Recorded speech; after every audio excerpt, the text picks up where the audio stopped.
What's up, guys? You are on the air and off the books with Beth Ann and Samantha, and today we are going to, actually we already have taken a quiz on, what's the website? Bookriot.com. Bookriot.com. So we should took have that linked below for you as well, so you guys can take the quiz too. Yeah, so we took a quiz to see what books we should read next. And this was very terrifying going in because, you know, it's a random book quiz and you never know what's going to be on there. Yeah. So I got Magic, Lies, and Deadly Pies. And this is Pies Before Guys, Mystery Number 1 by Misha Pop. And Beth Ann, what did you get? I got The Tea Dragon Society by Kay O'Neill, which is actually a children's graphic novel. Yeah, so Beth Ann got the easy way out. I did. And I got a 400-page book. But it's fine. It was actually pretty good. I think this book would be considered a cozy mystery. Yeah. And I have never read a cozy mystery in my entire life. So I was very hesitant going into this. And I was like, this is going to be bad. But you know what? I will be giving this book a 3.8 out of 5. So it wasn't bad. It was like enjoyable, but there was really nothing like climactic about it or anything like that. Yeah, it definitely to me when you were describing it to me while you were reading it, it's definitely like the epitome of like cozy mystery. No serious circumstances, situations, nothing like crazy popping out at you. It's just like I'm here for a good time, just to chill and read. It's surprising that it's like 400 pages though. Yeah. So that's a lot. Magic, Lies, and Deadly Pies, which I get that title mixed up all the time. Sometimes it's Magic, Pies, and Deadly Lies. Sometimes it's Lies, Magic, and Deadly Pies. You just never know, okay? Magic Pies. Magic, Lies, and Deadly Pies. So this is about a girl. Her name is Daisy Ellery, and she has a pie truck, and she bakes these famous pies for a living, and everybody knows who she is. Everybody loves her pies, and so the little secret in this book is that she's got this kind of magic, and this magic is kind of referred to throughout the book. And you don't really know if it's just real magic, or if it's just she's like, oh, my pies are magic, just a figure of speech.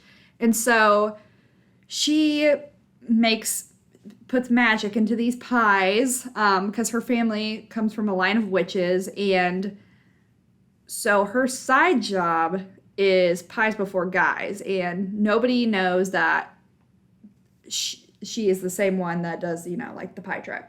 And so these Pies Before Guys, she bakes these pies for women that have been abused. Oh. And murders. Oh. Their abusers. Okay. I'm thinking of what you're putting down. She's got this secret, she's the secret assassin on the side with these pies, and it's kind of funny because you can't take the book seriously because literally the whole book is about baking pies and murdering people with pies. So yeah, it's about her trying to find these men to take out with a pie to just basically get revenge for these women. I'm surprised that you liked it so much because it's really almost a 4-star review. That's pretty high. What didn't you enjoy? So I don't know that there wasn't really any part of it. The thing that I didn't enjoy was the magic aspect. I didn't know if it was supposed to be legitimate magic, supernatural, fairy tale magic, or if it was just the magic system was just kind of thrown in there and it wasn't really explained much. You don't get any backstory with that. So gotcha. And the thing with these pies is she can't control the magic that goes into them. So if these men don't deserve death magic will not go into these pies to kill them. Oh. Yeah. So she can make different pies. There's truth-telling pies. There's memory lost pies to get So people at to least she forget can't anything. just randomly murder people that don't deserve No, it. she can't. And she, like, makes that known in the book because they're like, they have this guy that they're hunting down, and I'm not going to get too much into, like, who the guy is because that's kind of like the small little twist in the book. It's nothing crazy. It's just like a tiny little twist. But they're hunting this guy down that has wronged, like, these 3 women that she's, like, trying to protect, and she finds out that he is not worthy of being killed. Like, the stuff that he has done is not worthy for her to give him a pie and have that pie kill him. So it's almost like the magic is really OP, like overpowered. Like, yeah, she can't control it. It's just like this is metaphysical the right word? I don't know. Like this huge, like, existent thing that she just kind of uses her. yeah. Yeah, that kind of was frustrating. I think it's not. I think I would take the magic out. I would actually make her like a legitimate, like, assassin. Like, she's putting poison in these pies. In the pies. Yeah. Yeah. But the whole thing is, like, it's untraceable. She doesn't take any money for the pies. The only payment that she takes... So that's how the author is letting her get away with it in the book. Yeah. The only payment she takes is that the ladies pass her information along to another abused woman. So it reminds me of The Lost Apothecary, but not serious. So if you like historical fiction and you like this idea of, like, women getting revenge on abusive men kind of situation, and you want to try something that's a lot more dark, I would recommend The Lost Apothecary. Because it's these vibes, but it will make you cry instead of, like, make you laugh. So it'd be interesting to read these things together. Yeah, this is a very light-hearted mystery. There's nothing scary about it or anything like that. There's your next tandem read.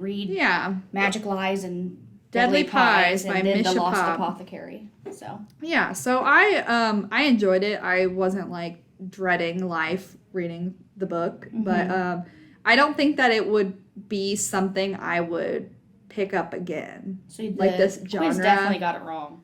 Yeah. So I don't think that this would be a type of book that I would ever pick up again to read on purpose. Okay. But it was just like a nice, like...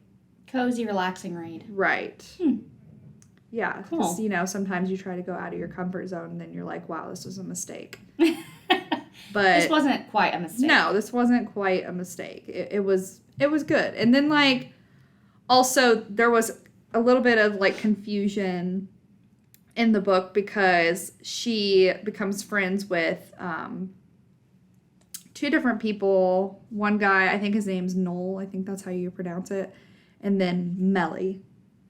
And it kind of, like, hints towards a romantic relationship with both of them.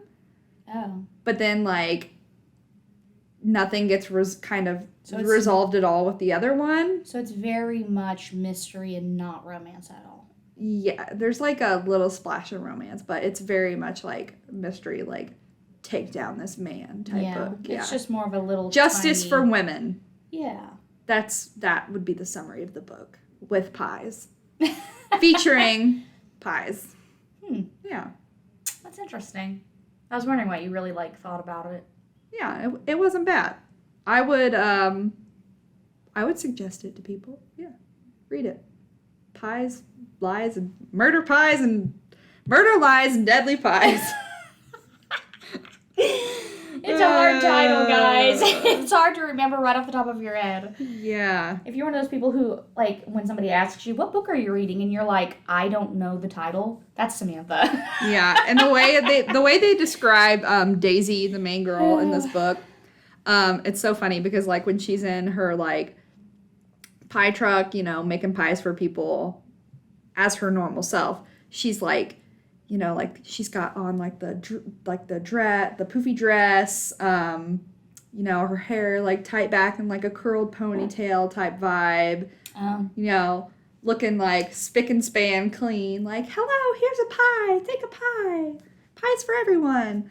And then, like, when she's, like, incognito murder pie girl, she's, like, sweats, hoodie, because, tiptoeing around in the dark. And it's just so funny because, like, she's like, nobody recognizes me. But, like, okay, if this girl's famous for her pies, how are you not going to recognize? How are you not going to recognize her? Everyone knows you. So that was a little bit of, like, a part that was not realistic. But, yeah. 3.9. Did I give it 3.9? 3.8, 3.9. Yeah. It's getting higher, 5. guys. It's creeping up to be a favorite. Yeah, so. The more she dwells on it, the more she realizes it's her favorite. Pick it up. We've got it on Libby, I believe, and we have it as a physical copy. Awesome. I like it. All right. Tell us about your book. So I got the Tea Dragon Society, which is a juvenile graphic novel. And it actually is a series. And let me kind of read the synopsis a little bit, because I read it a very long time ago because it was very fast. The artwork is stunningly beautiful. It is very gorgeous. So a book that follows the story of Greta, a blacksmith apprentice, and the people she meets as she becomes entwined in the enchanting world of tea dragons. After discovering a lost tea dragon in the marketplace, Greta learns about the dying art form of tea dragon caretaking from the kind tea shop owners, I think it's Hezekiel and Eric. As she befriends them and their shy ward, Minette, Greta sees how the craft enriches their lives and eventually her own. So essentially the book is about, like it says, this young girl who is a blacksmith's apprentice, and she realizes that she would like to take up this artwork. And the dragons are it's actually kind of what it sounds like. They grow, the more you care for these dragons and you take on these dragons as pets and you love them and you nurture them, they grow things to make tea. So there are different types of dragons, like chamomile and like peppermint. Earl Grey and peppermint. That's exactly what it is. And so these stewards of these dragons will feed them certain things and like take care of them, groom them, and then when they are happy and fulfilled, they grow these leaves, and then you're able to prune them and then make these teas that have these different effects. So there's magic in the society. All the people are like, there are satyrs and like little animal people, and they all have like, they're like animal people mixes, essentially. It's very whimsical, fairy tale feeling. The colors are really bright and vibrant. The book, like I said, my favorite part about the book is all the artwork in the book. I loved it. Personally, I gave it a 3 out of 5 because I think the content was more teen for me. And that's my personal opinion. That has nothing to do with anything else. That's just my personal rating. I'm just going to preface that by saying I'm not recommending it to you. I know there's a lot of debate about like, I'm going to go there. There's a lot of debate about like book banning and stuff like that. People, I know something came up not too long ago with Hamilton Public Library, John Green, and all that stuff like that. That was interesting. Look that up. Yeah, it's crazy. And so I'm not saying it because I don't think your kids should read it. You know what your kids and yourself should read. For me, as an adult, I really liked it. But I think some of the themes are more serious. Obviously, there's war in the book. There is some blood in the book. There are some, there are more intimate relationships in the book that I think would be suitable for my personal life and my 6-year-old. But it was a stunning story. It was beautiful. I haven't finished the series. I think if I read the series as a whole, I think that I would rate the whole of the series better than the individual book. Yeah. Like, I want to read all of it at one time and then write it, because I don't think that I got enough of the story to be able to give it more stars. Right. My recommendation would be to not pick up this book until it's finished. Like, pick up this whole series, but if you're looking for something that has a very moving story, beautiful artwork, I would recommend picking up The Moth Keeper instead by, let me pull that up. Kay O'Neill. I think she writes it as well. Yes. So I would recommend picking up that book by her instead of this one, because that story is a standalone, and it moved me to tears. It was wonderful. It's also a juvenile fiction, but it has a lot more adult themes, a lot more conversations that you could have as a standalone. Like I said, if you're going to pick up the Tea Dragon Society, then pick it up as a series and don't just read the first book. And like I said, I think it's more suitable, in, as far as I'm concerned, for adults and teens. But yeah, look through it, read it to your kid if you think that that's something that you want to do, because it has like little like recipes in the book, like your book did, tea recipes, and like it has like how like excerpts in the back, pictures of all the dragons. Like I love dragons, and I think it's such an interesting take on different dragons. And I love, like I said, my favorite about this is the illustrations. They are really, really wonderful. And I would myself continue the book series, but I have so many things that I'm reading. I can't pick it up right now. Yeah, we're both reading like 47 billion books at one time. But yeah, this is a good book. But if you're going to pick up a single thing, I would have preferred they recommended me The Moth Keeper instead of this book by her.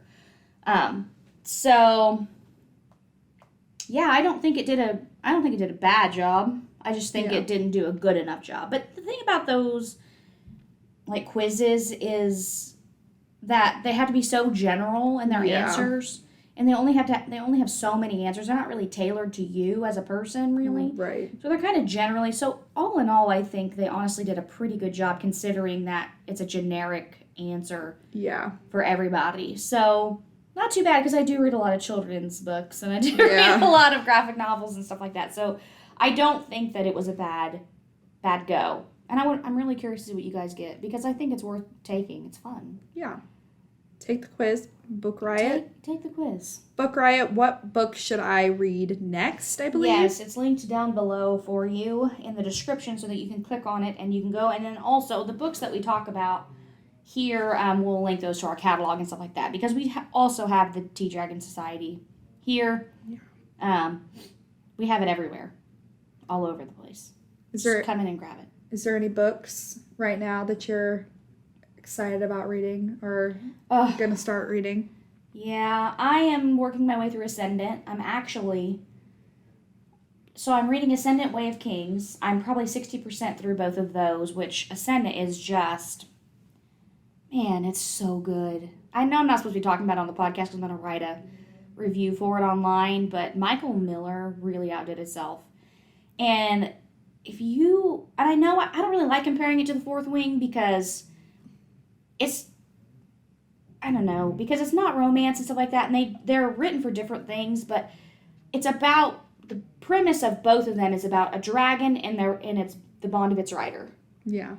And if you're looking for something that is not romantic, and something that focuses more on the relationship building of a dragon and its rider, and like the world building, if you're looking for a more high fantasy option, something that's more emotional, more moving, not that Fourth Wing isn't emotional and moving. If you're looking for something that is like that, then you're you gonna should have a read bunch Ascendant. of people coming at you now.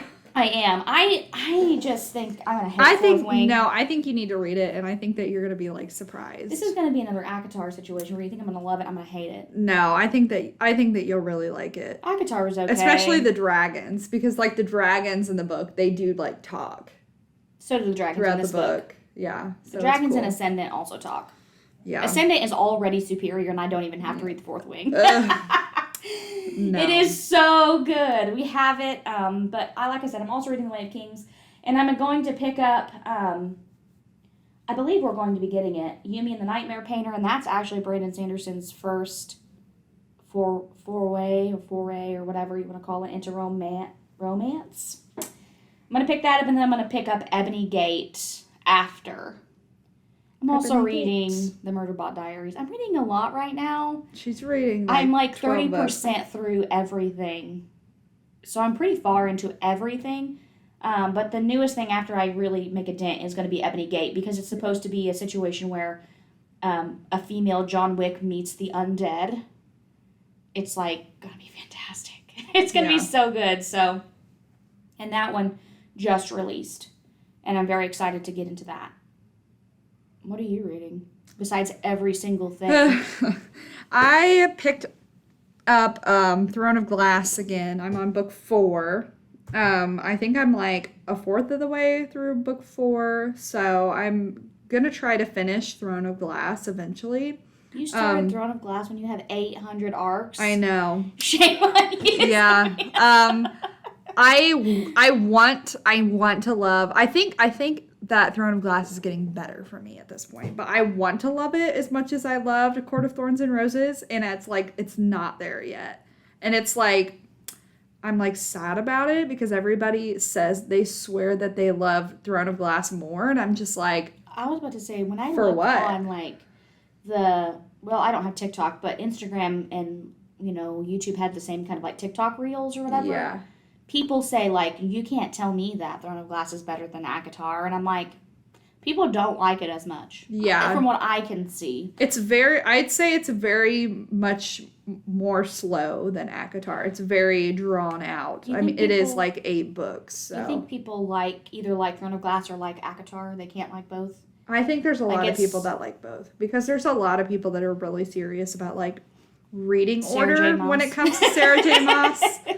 So like they just love her. No, I'm on like some groups and they will like come at you if you do not read it. And there's like a romantic order and then there's like a published order. And so like there's 2 different orders that you can like read the books in, and people will like fight to the death about when you need to start certain books. And that is so weird. And it gets so complicated. And I think that people have like made this up for themselves and like possibly like think in their head, this is how it was supposed to go, but maybe it's not how Sarah intended. I wish she would just drop how it's supposed to go. I think she probably has, and I think that she has like confirmed like, yeah, you can read it in like different orders, but like obviously like I published it a certain way, like, on purpose. So yeah. But I think that you would really like Crescent City because it's like some crazy world building, high fantasy. I love the insanity. Covers. The cover art is insanely beautiful. Yeah. I literally was warring with myself to buy the first 2 just for the covers, just to be on my shelf. The covers are stunning. I was like, I may never read these, but because I don't know that I'm a Sarah J. Massey or whatever. I don't know what you guys call yourself. That fan group. I think it's like the weapons of mass destruction. Listen, whatever y'all call y'allself, I am not one of those. So, but I was like, these covers are just it. Like, I love the cover art on these. And I want them so bad for my shelf. But you would like, out of all of the books, you would like Crescent City. I'll have to read it, but it has to go after Kings of the Wild. Because I am so ready to read Kings of the Wild. I just want to throw myself out a window. That you read that book. And it's Kings of the Wild with wild spelled with a Y, and you have to pick it up because it's like this group of guys who are retired, like barbarians or whatever, and they go on these quests slaying monsters and stuff. And then I think one of the guys' daughter gets kidnapped, and they have to like go back on this quest, and it's like a comedy/fantasy. And I am so here for it. You're here for it. I'm here for it. But I cannot pick it up yet because I've obligated myself to 850,000 things. Yeah. Another book I just bought is The Masters of Death by Olivia. I don't know how you pronounce her name. I think it's Olivia Blake or Olivia Blake. No, it's like just with like an E. Olivia, I'm pretty sure. Oh. Yeah, Olivia Blake. You are right. I did not realize. My apologies, Olivia. So I just have to read you the synopsis because it sounds crazy. We should read it for the podcast. So, here we go. Boom, dun, dun, dun. We need intro music. Dun, music. dun, dun, dun, dun, dun. Boom. There is a game that the immortals play. There is only one rule. Don't lose. Viola Merrick. Is that how you pronounce it? Viola Merrick is a struggling real estate agent and a vampire, but her biggest problem currently is that the house she needs to sell is haunted. The ghost haunting the mansion has been murdered, and until he can solve the mystery of how he died, he refuses to move on. Fox Demora is a medium, and though he is also most definitely a shameless fraud, he isn't entirely without his uses, seeing as he's actually the godson of death. When Viola seeks out Fox to help her with the ghost infestation, he becomes inextricably involved in a quest that neither he nor Vi expects or wants. But with the help of an unruly poltergeist, a demonic personal trainer, a sharp-voiced angel, a love-stricken reaper, and a few mindfulness practicing creatures. Third time's the charm. Vi and Fox soon discovered the difference between a mysterious lost love and an annoying dead body isn't nearly as distinct as they thought. How cool does that sound? People are really excited about that book. Okay, but the cover is stunning. It is very great. Okay, publishing companies, I see you. Like, Yeah. I physically am looking at you. You are I think this is Tor. Yeah, Tor Books. Tor is killing They the are game. elite. You guys are elite, okay? Dude, like, you're coming out with some seriously beautiful covers and stuff. And you know what? I appreciate that because as a buyer, as somebody who's going to go out and spend $25 on a hardback book or $30, depending, thank you for adding a little something. You know what I mean? Stunning. Yeah, thank you. Because I appreciate you for that because it just makes me feel like I'm, thank you for helping me spend my money. Tor, if Thank you want to justifying my purchases. If you want to sponsor us, you can just email us at offthebooks@khcpl.org. We will gladly say yes. We might have to ask first, but we may not do that. Listen, I just need all the beautiful thises and that's. Yes. Also, I don't know if I'm pronouncing her name right, so I literally apologize so hard if I'm not. Olivia Blake wrote the Atlas Paradox and the Atlas 6. So I also have both of those on my TBR. They sound amazing, and I'm really excited to read those. Another book that I'm reading right now. Oh gosh, I've got The Assistant to the Villain, which has not. That's a romance. And I want to read it because of the premise of the story that because I think you did the synopsis a little while ago. Yeah. It sounds so interesting to me because it's nothing like I've ever heard before. By Hannah Mayer.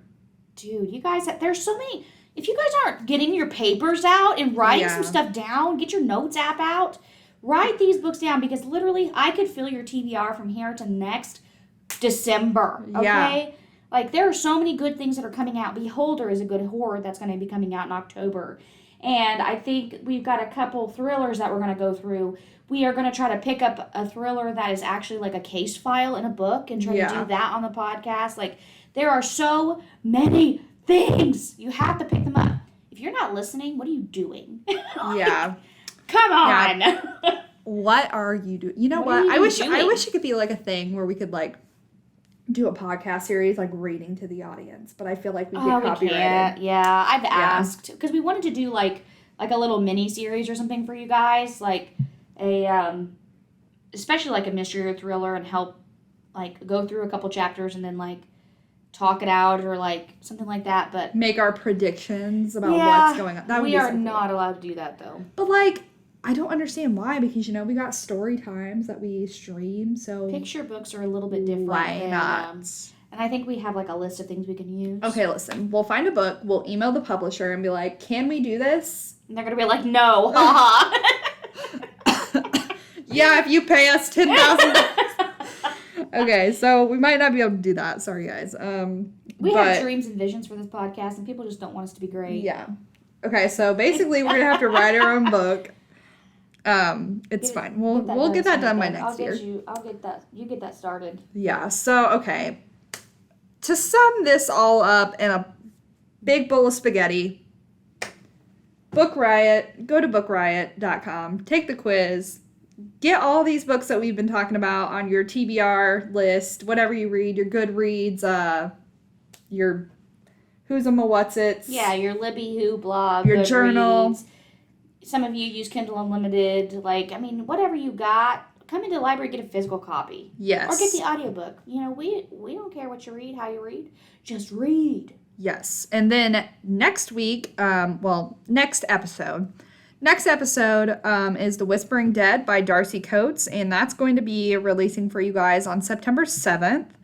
And then the next episode after that is going to be our NetGalley reviews overview. So that's on September 21st, and we're going to be talking about some ARCs that we've received on NetGalley and what we've read and what we think about them, and some of the stuff that we've submitted. Yeah. And then we're going to talk a little bit about the blog, because if you haven't checked out the blog, it's khcpl.org/podcast.